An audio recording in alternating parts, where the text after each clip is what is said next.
جس شخص کی بیوی ناراض ہو بغیر کسی شرعی وجہ کے، جیسے ہماری آج کل کی ناراضگی ہیں، پیچھے کوئی شرعی وجہ نہیں، اور اس کو خامند کو ناراض کر کے وہ رات گزار رہی ہے، تو ساری رات اس پہ اللہ کی لعنت برستی رہتی. بیلنس کیا دونوں کی. ہاں مرد کو زیادہ ذمہ دار ٹھہرا ہے، اس میں کوئی شک نہیں، کیونکہ کسی کی بیٹی کو لے کے جانا کوئی چھوٹی ذمہ داری نہیں ہے. اور شریف زادیوں کی جہاں ڈولی اترتی وہیں سے ان کے جنازے اٹھتے ہیں. گھٹ گھٹ کے مر جانا ان کی سرشت میں ہوتا ہے. طلاق ہمارے یہاں ایک لعنت ہے کہ گزارا نہیں ہوتا تو بھی کر گزارا، نہیں ہوتا کر گزارا. ایسے موقعوں کے لیے تو اللہ نے جدائی کر رکھا. میں اپنے گاؤں میں تھا، ایک بچی رات کو چھوٹا بچہ لے کر وحشت زدہ، ارے کہاں سے آئی ہو؟ کہا میں فلاں جگہ، میں نام لے فلاں جگہ سے آئی ہوں. کیا کرنا؟ کہا جی مجھے میرے خامد سے بچاؤ، مجھے طلاق لے دو. میں نے کہا بیٹی اپنے ماں باپ سے کیا، میرے پاس کیا کرنے آگی؟ کہا جی وہ کہتے ہیں تو نے طلاق لی تو ہم تمہیں قتل کر دیں گے، اور میرا خامد روزانہ مجھے مارتا ہے، آج تک کوئی دن ناغا نہیں، روز مجھے مارتا ہے، اللہ کے واسطے میری جان بچاؤ. کہا بیٹی میں کیا کر سکتا، میرے پاس آنسوؤں کے سوا کچھ بھی نہیں. میں تو یہ دعا کر سکتا ہوں، رو سکتا ہوں، اور میں کچھ نہیں کر سکتا. میں تمہارے خاندانی معاملات میں کیسے دخل دوں؟ ہاں میرا کوئی رشتہ ناتا ہوتا تو پھر میں کوئی دخل دیتا، لیکن میں تمہیں جانتے نہیں تم کون ہو. البتہ میں نے اس نے کہا چلو میرے کسی بھائی سے بات کر. میں نے اس کے بھائی سے تھوڑی سی بات کی، بھائی اپنی بہن کا خیال کرو. آگے میں نے کچھ نہیں کہا. یہ میرے معاشرے کے سلگتے ہوئے مسائل ہیں، یہ دکھتی ہوئی رگیں ہیں، یہ بھڑکتی ہوئی آگ ہے جس نے در و دیوار کو خس و خاشاک بنا دیا ہے کہ ہم زبان کا نہیں بولنا جانتے، کاروباری ڈیلنگ جانتے ہیں، بیوی سے کیسے بولنا ہے، بیٹے سے کیسے بولنا ہے. معذرت کے ساتھ آج کل کی اولاد بھی نافرمان ہے، لیکن نافرمان بنانے میں ماں باپ کا بھی بہت بڑا ہاتھ ہے، کہ وہ اولاد کو سمجھتے ہیں جیسے گائے بیل ہے، جدھر باندھ دو جدھر کر دو.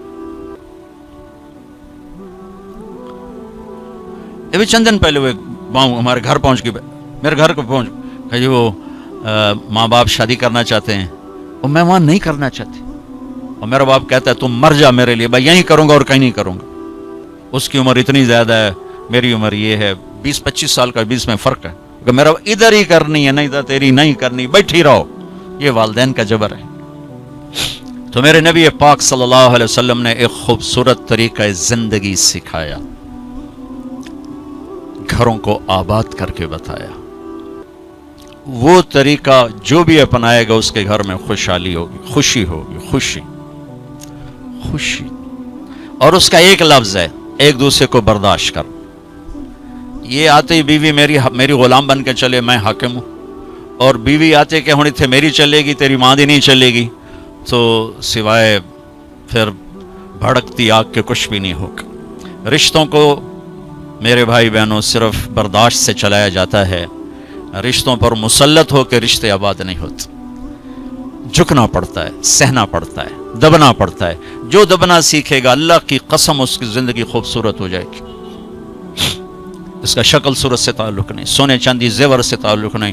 خوبصورت اخلاق زندگی کو چار چاند لگا دیتے ہیں. بد اخلاقی زندگی، میرے نبی میں ایک حدیث یاد آ گئی، اجتنبو الدمن الخضراء. تو آپ کے الفاظ تھوڑا مشکل تھے، تو صاحب نے کہا یا رسول اللہ، آپ نے کہا الدمن الخضراء سے بچو. یا رسول اللہ دمن خضراء کیا ہوتا ہے؟ آپ نے کہا المرأة الحسناء فی المنبت السوء. بد اخلاق خوبصورت عورت سے بچو، اس کے حسن پہ نہ ریجھ جانا ورنہ زندگی تباہ ہو جائے گی. بد اخلاق سے بچو، بد اخلاق سے بچو. آدمی بھوک پر گزارا کر سکتا ہے، کڑوے بول پہ گزارا نہیں کر سکتا. عزت دو ایک دوسرے کو، گھروں کو آباد کرنا، عزت دو. میرے نبی نے عزت دے کر دکھایا. عرب میں جب عورت ناپاکی کی حالت میں ہوتی تھی تو وہ اپنے خامد کے ساتھ نہیں سو سکتی تھی، الگ کر دیا جاتا تھا اسے. حضرت ام سلمہ رضی اللہ تعالیٰ عنہ، حضرت ام سلمہ رضی اللہ تعالیٰ عنہ، وہ رات کو اللہ کے نبی کے ساتھ ایک چارپائی پر سوئے ہوئے، تو انہیں محسوس ہوا کہ وہ ناپاکی کی حالت میں چلی گئیں. وہ چپ کر کے اٹھ گئیں اور جا کر کپڑے تبدیل کر کے ایک طرف ہو. آپ کی آنکھ کھلی، دیکھا ام سلمہ نہیں، دیکھا تو ادھر. اللہ کی نفس تھی، لگتا ہے تجھے مینسز کا؟ جی ہاں. کہا ادھر میرے پاس ہی آ کے لیٹو. دوبارہ اپنے پاس آ کے ان کو لٹایا. یہ عزت ہے جو میرے نبی نے اپنے گھر والوں کو دی ہے. جہاد کا سفر تھا، جہاد کا، اور قافلہ چلنے لگا. حضرت عائشہ بیٹھ گئیں، ٹھیک، تو یوں دیکھا تو گلے میں ہار کوئی نہیں. تو انہیں کہا یا رسول اللہ میرا تو ہار گم ہو گیا. تو آپ کہتے تجھے ہار کی پڑی، ادھر جہاد کا سفر ہے، چل. آپ نے کہا چلو بھائی عائشہ کا ہار ڈھونڈو. سارے لشکر کو ہار ڈھونڈنے پہ لگا دیا. اور ڈھلتا سورج ٹھنڈا ہو گیا تھا جب سفر کی تیاری ہو رہی تھی، تو شام ہو گئی، ہار نہیں ملا. تو اب مغرب پڑی، عشاء پڑی، تو اندھیرا چھا گیا، سفر پہ نہیں ہو سکتا، صبح ہی سفر کرنا. فجر کا وقت داخل ہوا، پانی کوئی نہیں. ان کا پانی آگے تھا جہاں انہوں نے پہنچنا تھا. اب پانی کوئی نہیں، نماز کیسے پڑھیں گے؟ تیمم کی ابھی آیت کوئی نہیں آئی ہے. تو سارے لوگ ابو بکر کے پیچھے پڑ گئے. تیری بیٹی کی وجہ سے نا آج یہ دن دیکھنا پڑ رہا ہے. اب بتا پانی ہے نہیں تو نماز کیسے پڑھیں گے؟ اب ابو بکر کو بیٹی پہ غصہ چڑھا. وہ آئے سیدھے اللہ کے نبی کے خیمے میں. تو آگے اللہ کے نبی اما عائشہ فرماتی میری گود میں سر رکھ کے سوئے ہوئے تھے اور وہ ایسے بیٹھے ہوئی تھیں. تو باپ تو ڈانٹ سکتا ہے، لیکن اب ڈانٹیں تو وہ سوئے ہوئے ہیں. تو اب وہ ایکسپریشن سے ڈانٹ رہے ہیں تیری وجہ سے. اور ان کے یوں پسلی میں نا آ کے انگلی ماری زور سے، ایسے زور سے انگلی ماری. کہتے میں ایسے ہوگی تاکہ میں ہلوں نہیں کہ اللہ کے نبی کی آنکھ نہ کھلے. تو یہ کہ غصہ اتار کے باہر آ گئے، باہر تانے پڑ رہے. اللہ کے نبی کی آنکھ کھلی. نماز کا یا رسول اللہ پانی کوئی نہیں، نماز کیسے پڑھیں گے؟ اب اسی پریشانی میں تھے کہ جبریل آ گئے. فتیمموا صعیدا طیبا، چلو ہم مٹی سے وضو کی اجازت، تیمم کرو.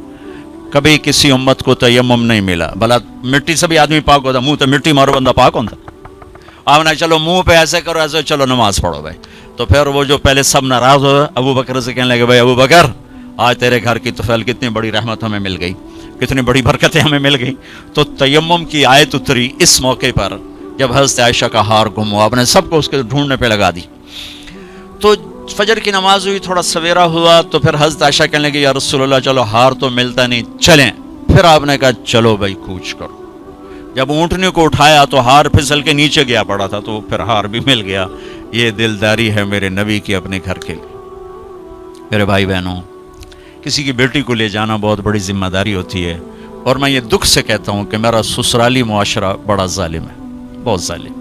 کوئی لاکھوں میں ایک گھر ایسا ملتا ہے جس کو لے جاتے ہیں اس کو عزت دیتے ہیں، ورنہ تانے کے سوا کچھ نہیں ہوتا. نہ ساس کے پاس، نہ سسر کے پاس، نہ خامند کے پاس، نہ خامند کی بہنوں کے پاس. صرف اس کے عیب ہی دیکھے جاتے ہیں.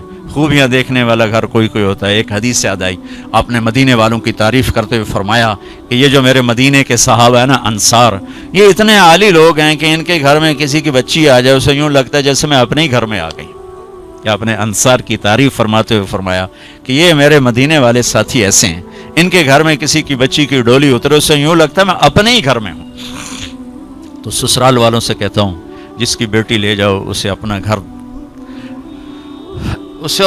بنا کے دے دو، اسے اپنا گھر محسوس کرے، اپنا گھر اسے بنائے. ورنہ جانے والی بیٹی کا اللہ نے حق رکھا ہے، شریعت نے حق رکھا ہے کہ اگر وہ تمہاری طرح مالدار ہیں تو انہیں الگ گھر میں اتارو تاکہ کوئی ان کی زندگی میں داخل نہ ہو سکے، وہ اپنی زندگی گزاریں. ان میں جو جھگڑا ہوگا تھوڑا ہوگا، لیکن ادو سس بولی ادو سورا ادو نو بولی دو او بولے دو او بولیا وہ تو نیری کھچڑی پک جانتی، مطلب مناوے کہنو تو رساوے کہنو. تو شریعت نے حق رکھا ہے کہ اس کو الگ گھر میں اتارو. اس کی ہمت نہیں تو اس کو کرائے کا گھر لے کر دو. وہ کہے کہ مجھے الگ کر دو، مجھے کرائے کا گھر لے کر دو، تو وہ نافرمان نہیں، اسے گھر لے کر دو. اگر اس کی گنجائش نہیں تو گھر میں ایک پورشن اس کے لیے لے کر رکھو. ایک پورشن کی گنجائش نہیں تو ایک کمرہ، ایک ٹوائلٹ، ایک کچن اس لڑکی کا حق. جو کچن اس کے ذاتی استعمال میں ہو، ٹوائلٹ اس کے ذاتی استعمال میں ہو، کمرہ اس کے ذاتی استعمال میں ہو، یہ 3 چیزیں اس کا لازمی حق ہیں. اگر یہ بھی نہیں کر سکتا تو وہ تسبیح پڑھے تھے، روزے رکھے تھے، اللہ اللہ کرے کسی دی بیٹی نو ضرور دھکے دیونے تے ذلیل کرنا. ایدوں ہی دھکے تے ایدوں ہی دھکے، پھر چپ کر کے شادی نہ کرے، بس بھائی کہ اللہ اللہ کرے. یہ اللہ نے جانے والی کا حق رکھا ہے.